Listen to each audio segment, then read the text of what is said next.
मित्रांनो, आजच्या या कथेमध्ये तुमचं स्वागत आहे. माझं नाव दामिनी आहे आणि माझं वय 23 वर्ष आहे. मी दिसायला खूप सुंदर आहे. शरीराच्या बनावटीमुळे थोडी मोठी वाटते. माझ्या चेहऱ्याची रचना आकर्षक आहे. रंग गोरा आहे आणि माझं शरीर ना खूप सडपातळ आहे, ना खूप जाड, तर अगदी मध्यम आहे. मी गावात राहते, म्हणून मुख्यतः सलवार सूट घालते. मी फक्त 10वी पर्यंत शिक्षण घेतलं आहे. त्यानंतर घरातच राहते. बाहेरून मला खूप साधीसोपी आणि साधारण मुलगी समजलं जात असे. मी इतकी हुशार किंवा चलाख नव्हते, पण खरं सांगायचं तर माझ्या आयुष्यात काही असे दिवस आले, जेव्हा मी माझ्या मर्यादा ओलांडल्या. तेव्हा आयुष्याने मला काही अशा गोष्टी शिकवल्या, ज्या मी कधी विचारही केल्या नव्हत्या. खूप पूर्वीची गोष्ट आहे. मी एका अशा अनुभवातून गेले, ज्याने माझ्या मनावर आणि मेंदूवर खोल छाप सोडली. त्या वेळेस माझी ओळख अरविंद भैयांसोबत झाली. माझ्या आयुष्यात तेव्हा खूप एकटेपणा होता, पण अरविंद भैयांसोबत वेळ घालवणं मला खूप आवडायचं. ते नेहमीच माझ्याबद्दल खूप काळजी घेणारे असायचे आणि त्यांच्या सोबत राहिल्यावर माझं मन हलकं व्हायचं. सुरुवातीला जेव्हा मी यांच्या सोबत वेळ घालवायचे, तेव्हा शरीरात एक वेगळ्या प्रकारचा ताण जाणवायचा, जणू मला आरामाची गरज होती. पण हळूहळू सगळं नॉर्मल झालं. आमच्यात असा रुटीन बनला की संधी मिळताच आम्ही एकमेकांसोबत वेळ घालवण्यासाठी आतुर असायचो. मात्र घरात इतर लोक असले की आम्हाला थोडा भीती वाटायचा की कुणी बघू नये. पण कुणालाही आमच्यावर संशय येत नसे, कारण अरविंद भैया नेहमी मला दीदी म्हणून हाक मारायचे. शिवाय वयानं मी त्यांच्यापेक्षा 3 वर्षांनी मोठी होते. त्या वेळेस हिवाळ्याचा मौसम होता आणि सगळे आपापल्या खोल्यांमध्ये असायचे. रात्री लवकर झोपायला जायचे, तेव्हा मी आणि अरविंद भैया वेगवेगळ्या खोल्यांमध्ये झोपायचो. एका रात्री जेव्हा मी दरवाजा बंद करून झोपले होते, तेव्हा एक अशी घटना घडली, ज्याने माझ्या आयुष्यात एक नवा अनुभव जोडला. घटना अशी होती की आमच्या घरातील एक सदस्य, माझी मामी, खूप आजारी होत्या. त्यामुळे माझी आई आणि मी मामींना बघायला त्यांच्या घरी गेलो. तेव्हा आम्हाला सोडण्यासाठी अरविंद भैया गाडी घेऊन आले. त्यांनी जेव्हा मला पहिल्यांदा पाहिलं, तेव्हा म्हणाले, "तुम्ही खूप मोठ्या दिसत आहात दीदी." तेव्हा मी थोडं हसले. गाडीत जेव्हा आम्ही मामींच्या घरी जात होतो, तेव्हा संध्याकाळचे 6 वाजले होते आणि थंडीच्या दिवसांमध्ये 6लाच अंधार पडतो. घरी पोहोचल्यावर आम्ही पाहिलं की आई स्वयंपाकघरात जेवण बनवत होती आणि मामी अंथरुणावर झोपल्या होत्या. माझी आई स्वयंपाकघरात जाऊन मामा म्हणाली, "इतकी अडचण होती तर मला आधीच कळवायचं. एवढी त्रास का सहन केली?" मग आई जेवण बनवण्यात व्यस्त झाली आणि मी मामींच्या जवळ बसले. मामींनी मला बघून आनंद व्यक्त केला, पण त्यांची तब्येत खूप खराब दिसत होती. थोड्या वेळाने आईने मामींना जेवण दिलं आणि स्वतःच या हातांनी खाऊ घातलं. दरम्यान अरविंद भैयांनी मला आवाज दिला. मी त्यांच्याकडे गेले आणि विचारलं, "काय झालं भैया?" ते माझ्याकडे बघत होते, जणू काही सांगायचं होतं. त्यांच्या बोलण्यातून मला नंतर एक नवा अनुभव मिळाला. रात्री जेवणाची वेळ झाली, तेव्हा मी त्या खोलीत गेले, जिथे अरविंद भाऊ जेवत होते. त्यांनी मला पाहताच म्हणाले, "ताई, या, आपण दोघं एकत्र जेवू." मी नकार देत म्हणाले, "नको भाऊ." पण त्यांनी आग्रह करून मला बसवून घेतलं. मी सुद्धा भुकेली होते, त्यामुळे फारसा विरोध केला नाही आणि आम्ही दोघांनी एकत्र जेवण केले. जेवण झाल्यावर मी आईच्या खोलीत झोपायला जात असताना अरविंद भाऊ म्हणाले, "ताई, तुम्हाला काही हरकत नसेल तर तुम्ही माझ्या खोलीतच झोपा." त्यांचं हे ऐकून मी थोडी हैराण झाले आणि म्हणाले, "नको भाऊ, मी आईसोबत झोपेन." पण त्यांच्या वारंवार विनंतीनंतर मी म्हणाले, "ठीक आहे, पण आधी आईला सांगून येऊ." यावर अरविंद भाऊ स्वतः जाऊन आईला सांगून आले की मी त्यांच्या खोलीत झोपणार आहे. इकडे मी माझे सलवार कुर्ते बदलले कारण माझे कपडे जरा घट्ट होते. जेव्हा अरविंद भाऊंनी मला नव्या कपड्यांमध्ये पाहिलं, तेव्हा म्हणाले, "ताई, तुम्ही या ड्रेसमध्ये खूप छान दिसताय. तुम्ही इतक्या सुंदर का आहात?" तेव्हा मी काहीही बोलले नाही. फक्त हसून विषय बदलला. मग मी चादर घेऊन पलंगावर बसले. अरविंद भाऊ देखील जमिनीवर झोपायची तयारी करू लागले. तेव्हा मी म्हणाले, "भाऊ, पलंगावरच झोपा. इथे पुरेशी जागा आहे." माझं म्हणताच अरविंद भाऊ देखील चादर घेऊन माझ्या जवळ येऊन बसले.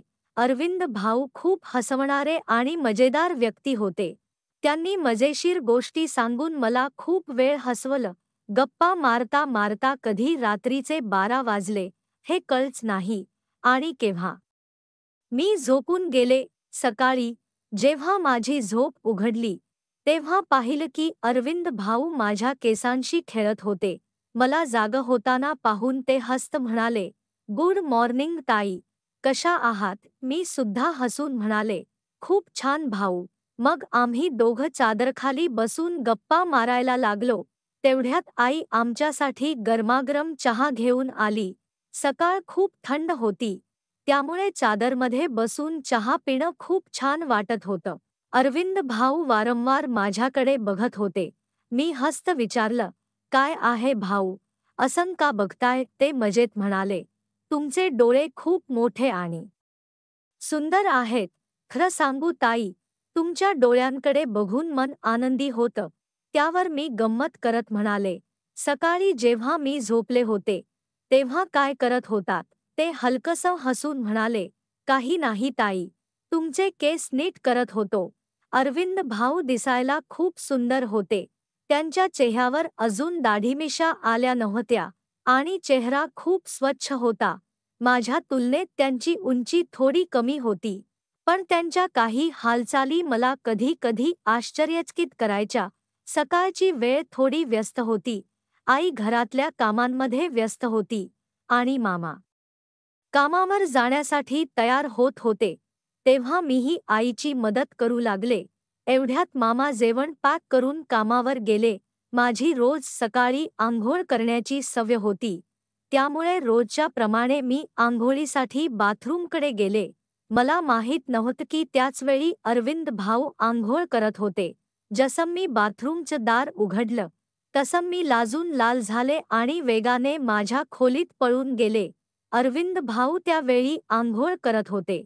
त्यांच्या चेहऱ्यावर साबण लागलेलं होतं, त्यामुळे त्यांनी मला पाहिलंही नाही. पण मी इतकी जास्त लाजून गेले की तो प्रसंग पुन्हा पुन्हा माझ्या डोक्यात फिरू लागला. खोलीत बसून मी माझ्या विचारात हरवून गेले आणि हलक्या हसू लागले. एवढ्यात अरविंद भाऊ आंघोळ करून खोलीत आले. मला एकटी हसताना पाहून त्यांनी मजेत विचारलं, "काय झालं ताई? आज खूप आनंदात दिसताय." त्यांचं ऐकून मी थोडी शांत झाले आणि म्हणाले, "नाही भाऊ, असं काही नाही. फक्त हसत होते."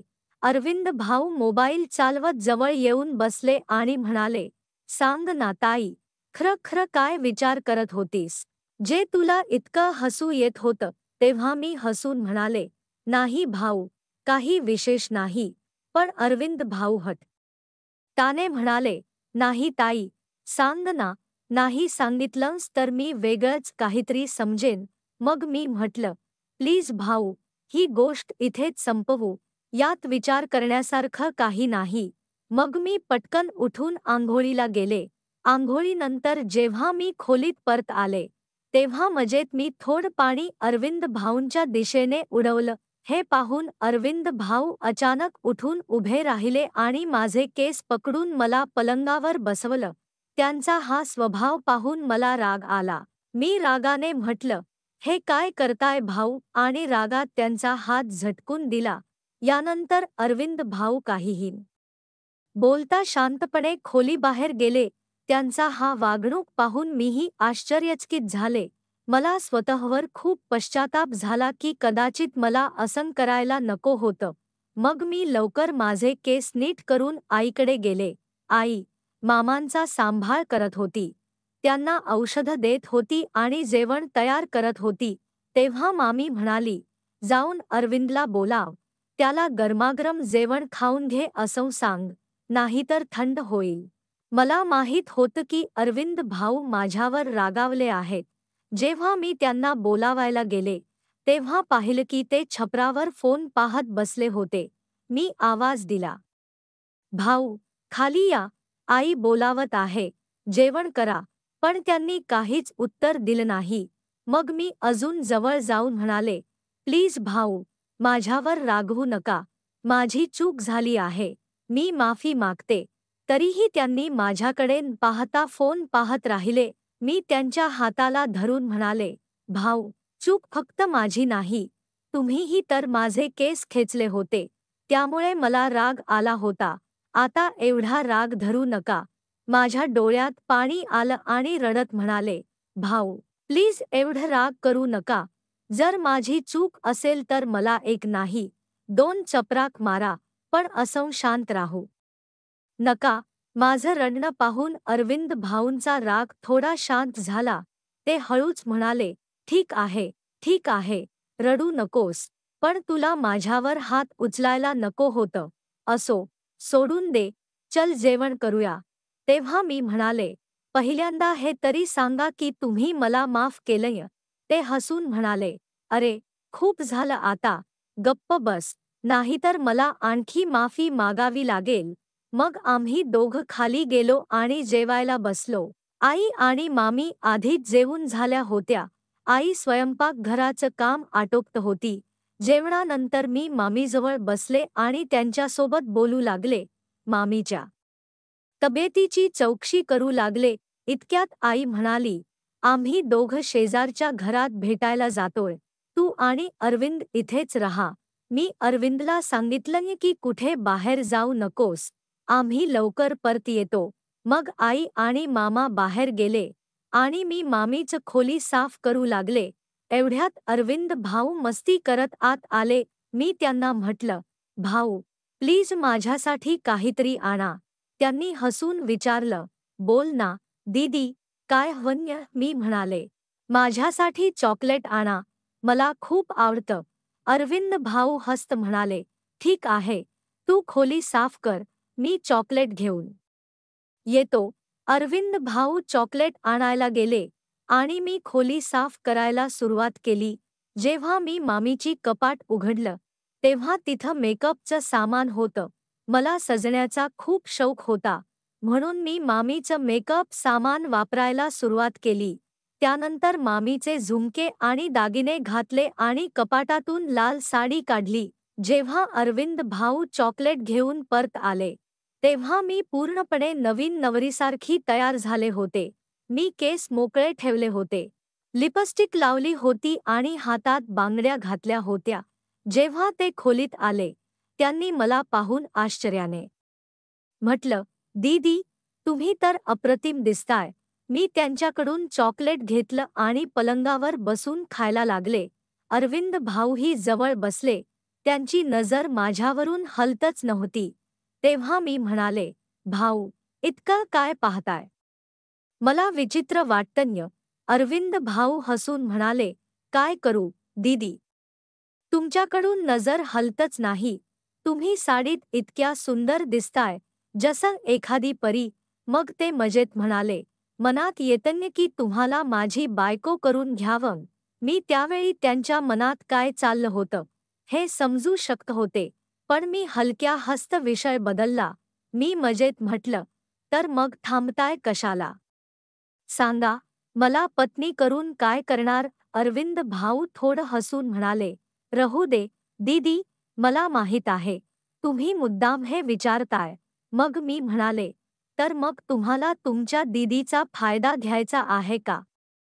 जर आईला समजलं तर काय होईल? अरविंद भाऊ म्हणाले, दीदी, एवढी चिंता करू नका, आपण घरातच आहोत, कुणालाही समजणार नाही.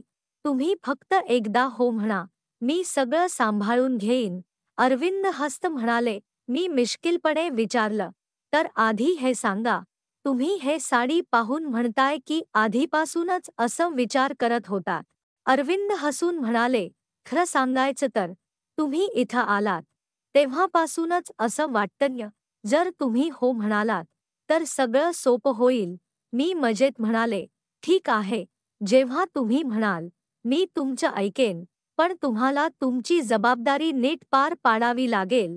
अरविंद खूप खुश झाले आणि म्हणाले, थ्यू, दीदी, मला माहीत होतं. तुम्ही मला नकार देणार नाही. तुम्ही खरंच सगळ्यात चांगली आहात.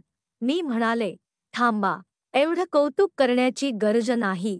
आणि हो, संध्याकाळी माझ्यासाठी अजून चॉकलेट आणायला विसरू नका. अरविंद हसून म्हणाले, ठीक आहे, दीदी, एक मिनिट थांबा, मी येतो. ते बाहेर गेले. तेव्हा मला थोडं विचित्र वाटू लागलं. जेव्हा ते परत आले, तेव्हा मी म्हणाले, अरविंद, या वेळेस मला थोडं अजीब वाटतंय. संध्याकाळी या विषयावर बोलू. पण अरविंद माझं ऐकायला तयार नव्हते. त्यांनी शांतपणे सांगितलं, दीदी, एवढं का काळजी करता? घाबरण्यासारखं काही नाही. सगळं ठीक होईल. जर तुम्हाला अस्वस्थ वाटत असेल, तर डोळे मिटा. मी डोळे मिटले. तेवढ्यात दारावर अचानक टकटक झाली. आम्ही दोघं घाबरलो. काही वेळाने बाहेरून आईचा आवाज आला. कोण आहे खोलीत? मी पटकन उठले, कारण मी साडीत पूर्णपणे तयार होते आणि मामीच्या खोलीत होते. अरविंदचं मूड खराब झालं, पण त्यांच्या चेहऱ्याकडे पाहून मला आतून हसू येत होतं. मी त्यांना पटकन खोलीबाहेर पाठवलं आणि मीही साडी काढून सामान्य कपडे घालून घेतले. मग मी खोली साफ करायला सुरुवात केली.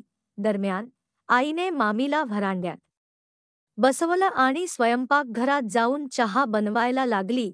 नंतर आम्ही सगळ्यांनी एकत्र चहा घेतला. चहा घेतल्यानंतर आई कामात गुंतली आणि मी व्हरांड्यात झोपून गेले.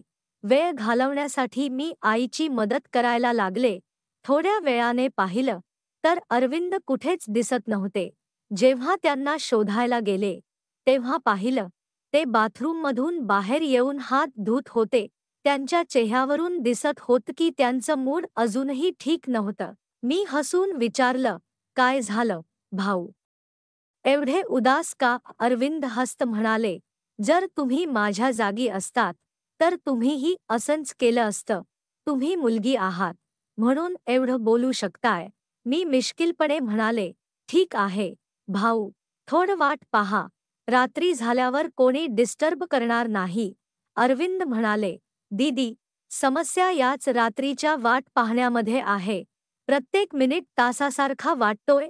इतक्यात आईने आवाज दिला, तुमच्या भाऊबहिणीच्या गप्पा संपल्या असतील, तर थोडं कामात मदत कराल का? आईचा आवाज ऐकताच मी उठून स्वयंपाकघरात गेले. मामा घरी परतले होते. मी यांना जेवायला वाढलं. मामा खूप थकलेले होते. थोडं बोलल्यानंतर ते लवकर झोपले. हिवाळ्याचा मौसम असल्यामुळे आम्ही लवकर झोपायला गेलो. पण आई अजूनही तिच्या कामात गुंतलेली होती. मी मामीच्या खोलीत जाऊन फोनवर व्यस्त झाले. इतकी गुंतले होते की मला कळलंच नाही. अरविंद जेवून त्यांच्या खोलीत गेले आणि माझी वाट पाहत होते.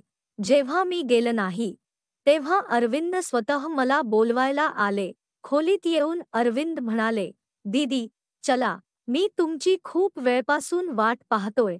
इतक्यात आई म्हणाली, काही हरकत नाही. जर तुला एकटं झोपायचं असेल, तर झोप. तुझी दीदी माझ्यासोबत झोपेल. आईचं बोलणं ऐकताच अरविंद पटकन म्हणाले, नाही, नाही, आम्ही फक्त गप्पा मारत होतो. काही दिवसांनी तुम्ही सगळे जाणार. मग पुन्हा कधी भेट होईल सांगता येत नाही. मी आईला आश्वस्त करत म्हटलं, आई, भाऊ खरं बोलतायत. त्यानंतर आई म्हणाली, ठीक आहे, जसं तुम्हाला हवं तसं करा. आम्ही खोलीत गेलो. खोलीत जाताच अरविंदने पटकन दार बंद केलं. पण आई आणि मामी अजूनही जागे होते. म्हणून मी म्हणाले, भाऊ, थोडं धीर धरा. सगळे झोपू दे, मग बोलू. जर माझा आवाज कुणी ऐकला तर अडचण होईल. भाऊ म्हणाले, दीदी, आणखी थांबवत नाही. तेव्हा मला चॉकलेटची आठवण झाली. मी म्हणाले, ठीक आहे, भाऊ, पण आधी माझी चॉकलेट द्या. अरविंद भाऊने लगेच खिशातून चॉकलेट काढून दिली. मी चॉकलेट खायला लागले आणि भाऊ परफ्यूम लावायला लागले. सुरुवातीला आम्ही हलक्या फुलक्या नोकझोकमध्ये मजा करू लागलो. ज्यामुळे आमच्यात खेळकर भांडण सुरू झालं. आम्ही बिछाण्यावर उड्या मारायला लागलो, कारण वयाने आम्ही अजूनही लहान मुलांसारखे होतो. इतक्यात आईने ओरडून म्हटलं, दामिनी, खूप झालं, आता झोपा, कारण बिछाण्याचा आवाज त्यांच्या खोलीपर्यंत जात होता. यानंतर अरविंद भाऊने पटकन जमिनीवर बिछाना घातला, ज्यामुळे आवाज बंद झाला. तरीही भाऊने मला रात्री 3 वाजेपर्यंत झोपू दिलं नाही. सकाळी आमचं डोळं उघडलं, तेव्हा आई दार ठोठावत होती. मी बिछाण्यावरच पडले होते, पण उठू शकत नव्हते. अरविंद भाऊने मला उठवून बिछाण्यावर बसवलं आणि स्वतः दार उघडायला गेले. आई चहा घेऊन आली होती. मला पाहून त्यांनी म्हणालं, मी सांगितलं होतं, दामिनी, वेळेवर झोप. आता बघ, तुझे डोळे किती लाल झालेत. माझे डोळे खरंच लाल झाले होते. मी काही न बोलता चहा प्यायला सुरुवात केली.